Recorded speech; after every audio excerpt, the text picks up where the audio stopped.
Hello guys, welcome back to my channel. Friends, ಇವತ್ತು ಊರಬ್ಬ ಇತ್ತು ರಾಘವ್ರ ಊರಲ್ಲಿ. ಸೊ ಹಾಗಾಗಿ ನಾನು ರಾಘವ್ ಹೋಗ್ತಾ ಇದ್ದೀವಿ.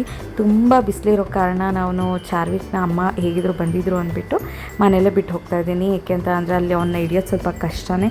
ಓಪನ್ ಸ್ಪೇಸ್ ಅಲ್ವಾ, ಜಾಸ್ತಿ ರೋಡಿಗೆ ಜಾಸ್ತಿ ಓಡೋಗ್ತಾನೆ. ವೆಹಿಕಲ್ಸ್ ಅಂತೂ ಇತ್ತೀಚೆಗೆ ತುಂಬ ಬರುತ್ತೆ. ಏಕೆಂದರೆ ಹಬ್ಬ ಇರೋದ್ರಿಂದ ಕಾರು, ವೆಹಿಕಲ್ಸು, ಬೈಕ್ಗಳೆಲ್ಲ ತುಂಬ ಹೋಗ್ತಿರ್ತವೆ. ಕಾರ್ನರಲ್ಲಿ ಇರೋದ್ರಿಂದ ನಮ್ಮ ಮನೆ.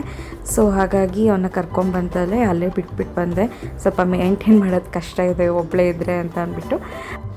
ಊರಿಗೆ ಹೋದ್ಮೇಲೆ ಫಸ್ಟು ದೇವಸ್ಥಾನಕ್ಕೆ ಹೋಗಿ ಬಂದ್ವಿ. ಮಾರಮ್ಮನ ದೇವಸ್ಥಾನಕ್ಕೆ ಹೋಗಿ ದರ್ಶನ ಮಾಡಿಕೊಂಡು ಅಲ್ಲೆಲ್ಲ ಬೊಟ್ಟಿಡ್ತಾರೆ ಗಂಧದ್ದು, ಅದನ್ನೆಲ್ಲ ಇಡಿಸ್ಕೊಂಡು ಮನೆಗೆ ಬಂದ್ವಿ. ಅಷ್ಟರಲ್ಲಾಗಲೇ ಅಡುಗೆದೆಲ್ಲ ಮಟನ್ ಎಲ್ಲ ತೊಗೊಂಡಿದ್ರು. ಸೊ ಕಟ್ ಮಾಡ್ತಾಯಿದ್ರು. ಅದನ್ನು ಹಾಗೆ ನಾನು ಸ್ವಲ್ಪ ಫ್ರೈ ಎಲ್ಲ ಮಾಡಿಬಿಟ್ಟು ಎಲ್ಲ ನನ್ನ ಸಿಸ್ಟರ್ ಇಲ್ಲ ಏನಿದ್ಲು ಮಸಾಲೆ ಎಲ್ಲ ರುಬ್ಕೊಟ್ಲು. ಅದನ್ನೆಲ್ಲ ನಾನು ಹಾಕಿ ಸ್ವಲ್ಪ ಅವಳಿಗೂ ನಾನು ಇಬ್ಬರು ಸೇರಿಕೊಂಡು ಹೆಲ್ಪ್ ಮಾಡಿಕೊಂಡು ಅಡುಗೆ ಎಲ್ಲ ತಯಾರು ಮಾಡಿದ್ವಿ. ಇದೆಲ್ಲ ನನ್ನ ಮದುವೆ ಫೋಟೋಸು. ಇದು ಬಂದು ನಮ್ಮ ಅತ್ತೆ ಮನೆ, ತುಂಬ ಹಳೆ ಮನೆ.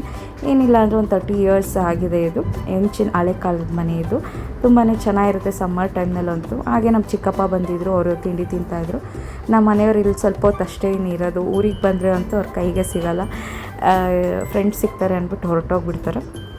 ನಾನಿಲ್ಲಿ ಚಿಕನ್ ಮಾಡ್ತಾಯಿದ್ದೀನಿ. ಸ್ವಲ್ಪ ಚಿಕನ್ ಗ್ರೇವಿ ಥರ ಮಾಡೋಣ ಅಂತ ಅಂದ್ಬಿಟ್ಟು ಮಾಡ್ತಾಯಿದ್ದೀನಿ. ಇದು ನಮ್ಮೂರಿನ ಬೆಟ್ಟ, ಮಾರ್ಸಂದ್ರದ್ದು ಬೆಟ್ಟ, ಚುಲ್ಕನ ಬೆಟ್ಟ ಅಂತ ಅಂತಾರೆ. ನಮ್ಮನೆ ಅಡುಗೆ ಮನೆ ಕಿಟಕಿ ಮನೆಯಿಂದನೇ ಕಾಣುತ್ತೆ. ಚಿಕನ್ ಗ್ರೇವಿನೂ ಮಾಡ್ತಾಯಿದ್ದೀವಿ. ಮಟನ್ ಸಾಂಬಾರು, ಮುದ್ದೆ, ಚಿಕನ್ ಗ್ರೇವಿ, ಅನ್ನ. ನಮ್ಮ ಚಿಕ್ಕಪ್ಪ ಅವರು ಮಟನ್ ತಿನ್ನೋದಿಲ್ಲ. ಅವ್ರಿಗೆ ಅದು ಮೈಗೆ ಅಡ್ಜಸ್ಟ್ ಆಗೋಲ್ಲ, ರಿಯಾಕ್ಷನ್ ಆಗುತ್ತೆ ಅಂದ್ಬಿಟ್ಟು. ಸೊ ಹಾಗಾಗಿ ಅವ್ರಿಗೆ ಚಿಕನ್ ಗ್ರೇವಿ ಮಾಡ್ತಾಯಿದ್ದೀನಿ. ಜಸ್ಟ್ ಇವಾಗ ಚಿಕನ್ನೆಲ್ಲ ಫ್ರೈ ಮಾಡಿಕೊಂಡು ಆಮೇಲೆ ಮಸಾಲಾನ ಆ್ಯಡ್ ಮಾಡ್ಕೊತೀನಿ. ಈಗ ಅಷ್ಟರಲ್ಲಿ ಮಟನ್ ಸಾಂಬಾರು ಅಂತೂ ಕೂಗ್ತಾ ಇದೆ. ತುಂಬ ಚೆನ್ನಾಗಿ ಬೆಂದಿತ್ತು. ಇಲ್ಲೇ ಕಟ್ ಮಾಡಿರೋಂಥ ಮಟನ್ನು, ಅಂಗಡಿಗೆ ಹೋಗಿ ಏನು ತರಲಿಲ್ಲ. ಸೊ ಅದಾದಮೇಲೆ ಆಚೆಗಡೆ ಎಲ್ಲ ಸ್ವಲ್ಪ ನಿಂತ್ಕೊಂಡು ಎಲ್ಲ ವ್ಯೂ ಎಲ್ಲ ನೋಡಿ ಮುದ್ದೆ ಎಲ್ಲ ತಿರುಗಿ ಮುದ್ದೆ ಊಟ ಮಾಡಿ ಬಂದವ್ರಿಗೆಲ್ಲ ಕೊಟ್ಟು ಅದಾದಮೇಲೆ ತೋಟಕ್ಕೆ ಹೋಗಿದ್ವಿ ನಾವು. ಆ ತೋಟದಲ್ಲಿ ನನ್ನ ಸಿಸ್ಟರಿಂದ ಎಳ್ನೀರೆಲ್ಲ ಕೆಚ್ಕೊಟ್ಲು. ಅವಳಿಗೆ ಅದೆಲ್ಲ ಬರುತ್ತೆ. ಅದಾದಮೇಲೆ ಇಲ್ಲೇ ಬರಬೇಕಾಯ್ತು ಮುಂಚೆ ಬೇಗ. ಮನೆಯಲ್ಲಿ ತುಂಬ ಸಿಕ್ಕಾಪಟ್ಟೆ ಸೆಕೆ. ಇಲ್ಲಿ ಎಷ್ಟು ಚೆನ್ನಾಗಿದೆ ತೋಟದಲ್ಲಿ. ಸಖತ್ತಾಗಿ ಗಾಳಿ ಬೀಸ್ತಿತ್ತು. ಮಳೆ ಬರೋ ಥರನೇ ಅನ್ನಿಸ್ತಿತ್ತು. ಎಳ್ನೀರು ಕುಡ್ಕೊಂಡು ಸ್ವಲ್ಪ ಹೊತ್ತು ಅಲ್ಲೇ ಕೂತಿದ್ದು, ನೇಚರ್ನೆಲ್ಲ ಎಂಜಾಯ್ ಮಾಡಿಕೊಂಡು ಮತ್ತೆ ಹಾಲು ಕರಿಯೋ ಟೈಮ್ ಆಯಿತು. So evening 5 o'clock ಹಸುಗಳ್ನೆಲ್ಲ ಹೊಡ್ಕೊಂಬರ್ತಾರೆ. ಕರುಗೆಲ್ಲ ಸ್ವಲ್ಪ ಹಾಲು ಕೊಟ್ಟು ಅದಾದಮೇಲೆ ನಾವು ಹಾಲು ಕರ್ಕೊಂಡು ಮತ್ತೆ ಕರುಗೆ ಹಾಲು ಕುಡಿಯೋಕ್ಕೆ ಬಿಡ್ತೀವಿ.